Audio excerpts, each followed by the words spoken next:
Hello students, welcome back on my YouTube channel RV English Classes. I expect you will be fine and healthy.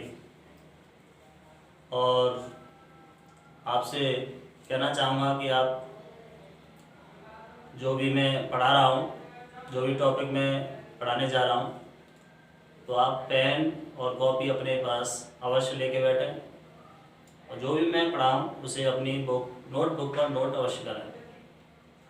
तो expect करता हूँ कि आप ज़रूर लेके बैठेंगे। और आज का टॉपिक लेते हैं हम। आज का टॉपिक है आर्टिकल्स। क्या है? आर्टिकल्स। आर्टिकल को क्या कहते हैं? जैसे उपपद। आर्टिकल्स को क्या कहते हैं? उपपद। आर्टिकल्स में होते हैं आपके ए, एन, द। तो आज मैं बताने जा रहा हूँ आपको कि ए, एन, द कैसे यूज़ किया जाता है, क्योंकि ए, एन में भी कंफ्यूजन रहता है। ए लगाना होता है, कहीं एन लगाना होता है, तो इसमें बड़ा कंफ्यूजन रहता है। तो इनके बारे में हम जानेंगे कि ए कहाँ लगाया जाता है और एन कहाँ लगाया जाता है, और इसमें द का भी प्रयोग बताया जाएगा आपको। So let's start and please look at the board. तो देखते हैं आर्टिकल। वैसे मैंने बता दिया आर्टिकल्स उपपद होते हैं। आर्टिकल्स में और देखें जैसे a, an and the. A, an and the articles होते हैं। आर्टिकल्स होते हैं। मोस्टली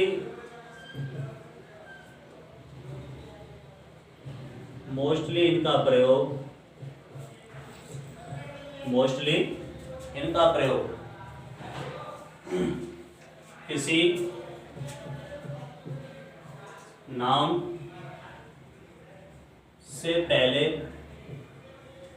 किसी नाम से पहले करते हैं।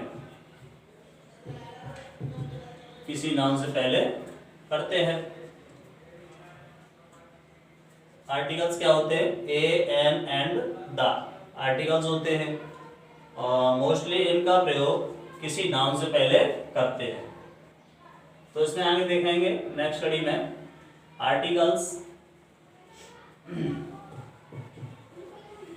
आर्टिकल्स दो प्रकार के होते हैं। दो प्रकार के होते हैं। जैसे यहाँ हम लिख लेते हैं आर्टिकल।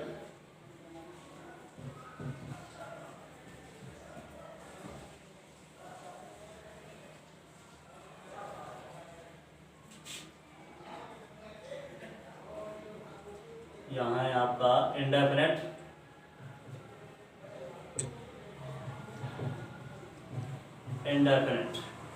इंडेफिनेट में आते हैं आपके ए, एन, और इधर है आपका डेफिनेट।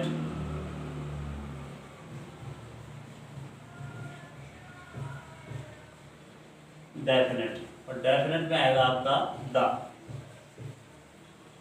तो आर्टिकल्स दो प्रकार के होते हैं। इंडेफिनेट और डेफिनेट। इंडेफिनेट में ए, एन आता है और डेफिनेट में द आता है। तो इसमें नंबर 1 लेते हैं इंडेफिनेट।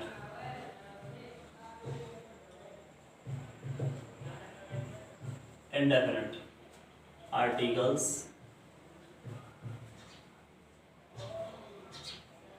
Indefinite articles. इसमें देखेंगे ए, एन का शाब्दिक अर्थ। ए, एन का शाब्दिक अर्थ एक होता है। ए, एन का शाब्दिक अर्थ एक होता है।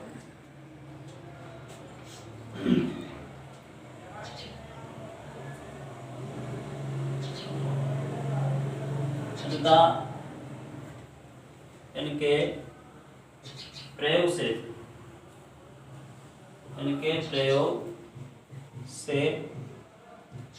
किसी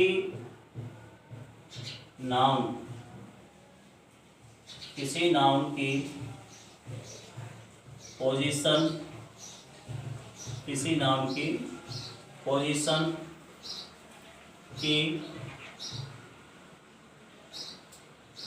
इंडेफिनिट यानी कि अनिश्चित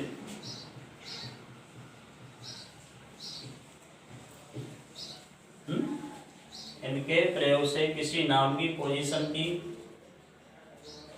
इंडेफिनिट यानी कि अनिश्चित हो जाती है।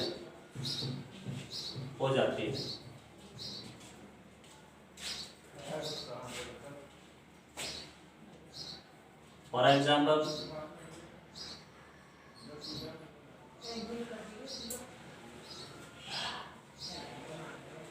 he saw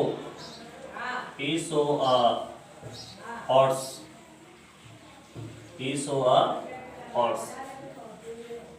और देखेंगे I saw an aeroplane. I saw an aeroplane in the sky today. After a long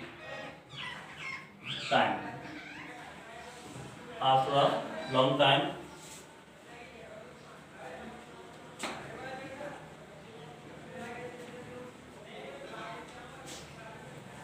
next देखेंगे जैसे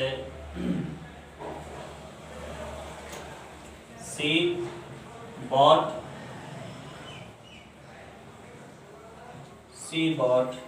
an umbrella.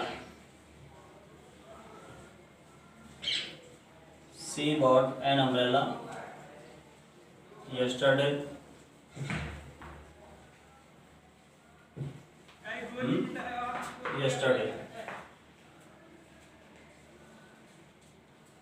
She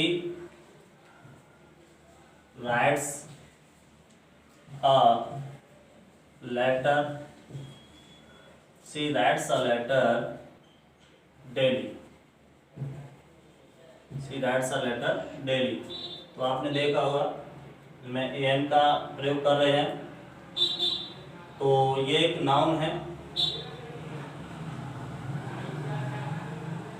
तो नाउन से पहले ए का प्रयोग कर रहे हैं, ये भी आपका नाउन है। तो इनसे पहले हम एन का प्रयोग कर रहे हैं, ये भी नाउन है। तो आपने देखा कि एन का अर्थ क्या होता है, शाब्दिक का अर्थ एक होता है। तो ही सो अ हॉर्स, इसका मतलब क्या हो जाएगा, उसने एक घोड़ा देखा। इसका क्या हो जाएगा, I saw an aeroplane in the sky today after a long time. मैंने काफ़ी दिनों के बाद या काफ़ी लंबे समय के बाद आकाश में आज एक हवाई जहाज देखा। She bought an umbrella yesterday. उसने एक छाता कल खरीदा। She writes a letter daily. वह रोजाना एक पत्र लिखती है। कितना लिखती है, एक पत्र। तो इनका मीन्स एक आ गया। ओके, अच्छा नेक्स्ट नंबर 2 डाल देंगे आप इसमें, इंडेफिनिट आर्टिकल। सॉरी, इंडेफिनिट को लिखा दिया मैंने, डेफिनिट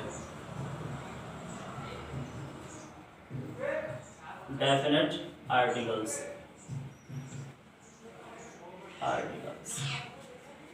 तो इसमें द जो होता है, द डेफिनेट आर्टिकल आर्टिकल्स होता है द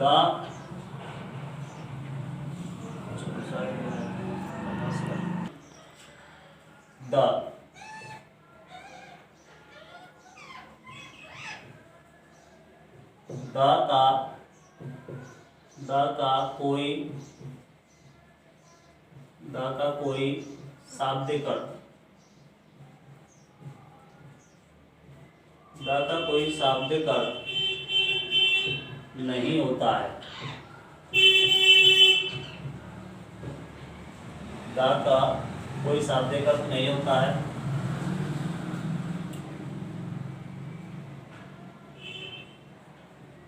द का प्रयोग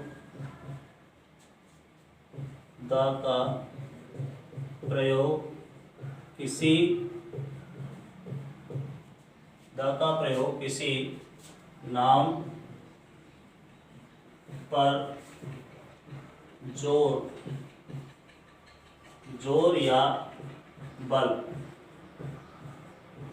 देने या उस नाम को विशेष बनाने के या उस नाम को विशेष बनाने के लिए किया जाता है किया जाता है।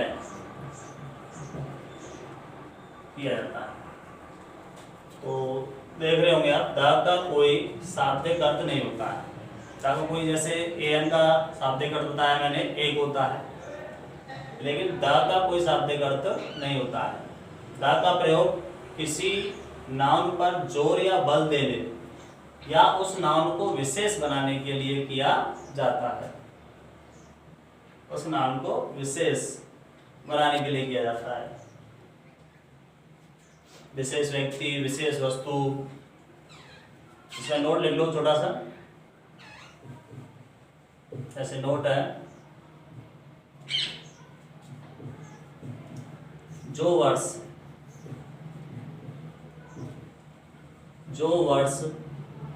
कॉन्सोनेंट से शुरू हों और उनसे पहले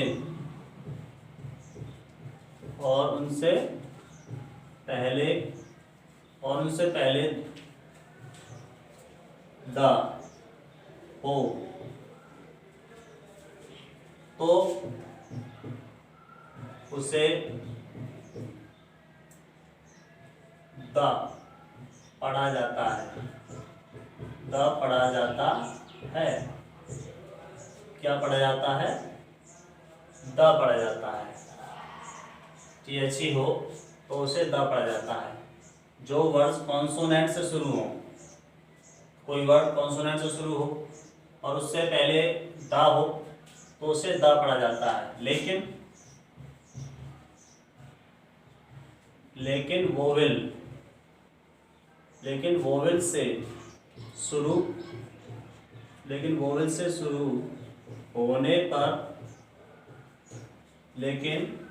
शुरू होने पर THE को दी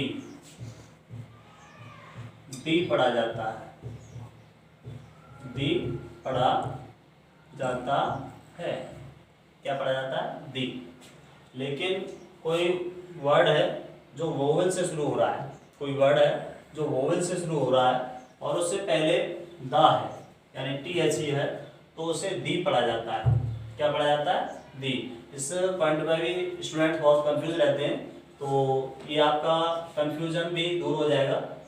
तो आप देख रहे होंगे, मैंने बताया कॉन्सोनेंट से कोई लेटर या वर्ड शुरू है और उससे पहले द है तो उसे द बोलेंगे। लेकिन कोई वर्ड वोवेल से शुरू हो रहा है और उससे पहले THE है तो उसे दी पढ़ा जाता है। क्या पढ़ा जाता है? The. So let's see examples.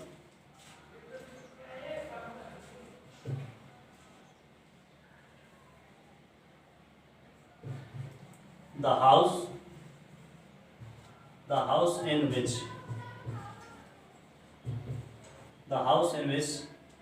I live is old. The house in which I live is old. तो इसमें देखिए, हाउस से पहले द लगा हुआ है। हाउस है, एक नाउन है, और इसका पहला लेटर देखेंगे आप एच, जो कॉन्सोनेंट होता है, तो उसे हम द पढ़ेंगे। और आप ये भी देखिए कि इसमें किस चीज़ पर जोर दिया जा रहा है, बल दिया जा रहा है, हाउस पर। The house in which I live is old. तो घर के बारे में बताया जा रहा है, मैं जिस घर में रहता हूँ वह घर पुराना है। इज ओल्ड, वह कैसा है? पुराना। तो किस पर बल दिया जा रहा है? घर पर। किसे विशेष बनाया जा रहा है? घर को। यानी मैं जिस घर में रहता हूँ वह पुराना है। Okay, next see this is the pen. This is the pen which I bought. This is the pen which I bought yesterday.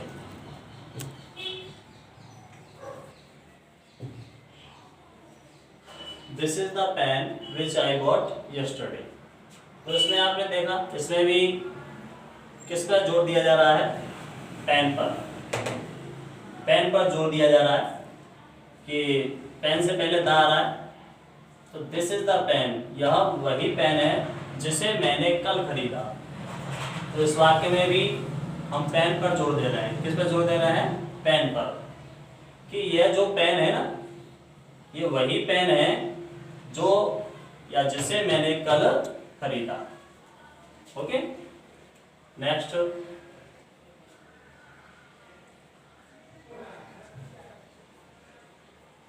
This that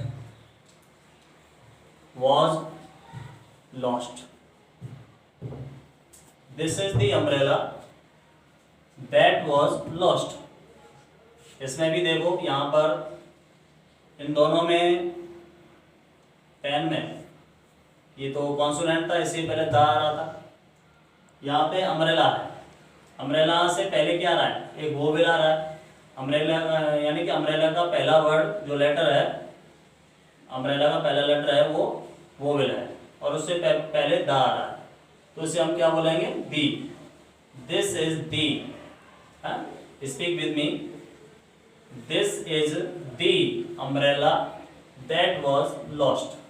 यानी कि यह वही अम्ब्रेला है जो खो गया था, जो खो गया था। नेक्स्ट एग्जाम्पल देख लेते हैं। Let's see next example. The elephant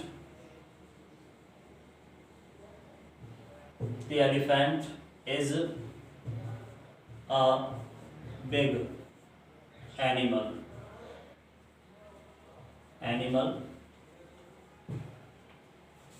The elephant is a big animal.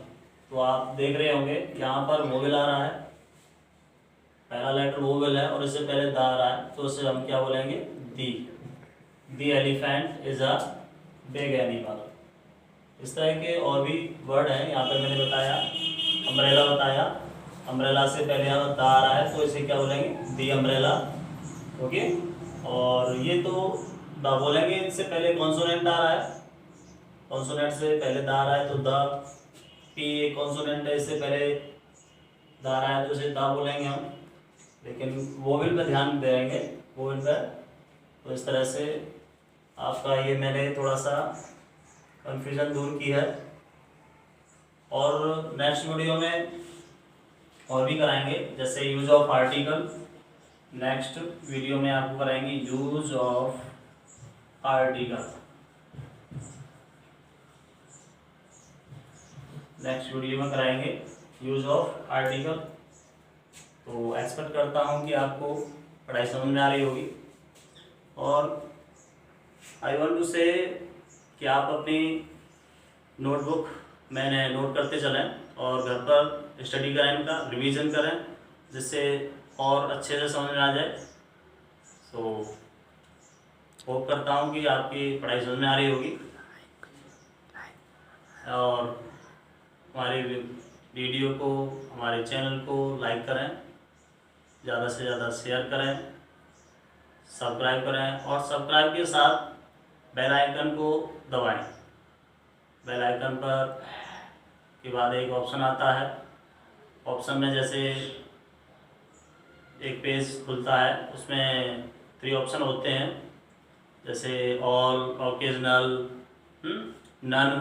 तो आप ऑल पर क्लिक करके ओके कर दें, जिससे जो भी लेटेस्ट वीडियो मेरी होगी, जो भी मैं अपलोड करूँगा यूट्यूब पर, तो वो आपके पास अवश्य पहुँचेगी। और कुछ स्टूडेंट्स बाद में जुड़ रहे हैं, तो उनसे भी कहना चाहूँगा कि वो भी पुरानी वीडियोस को देख सकते हैं, वो यूट्यूब चैनल पर ही पड़ी हैं।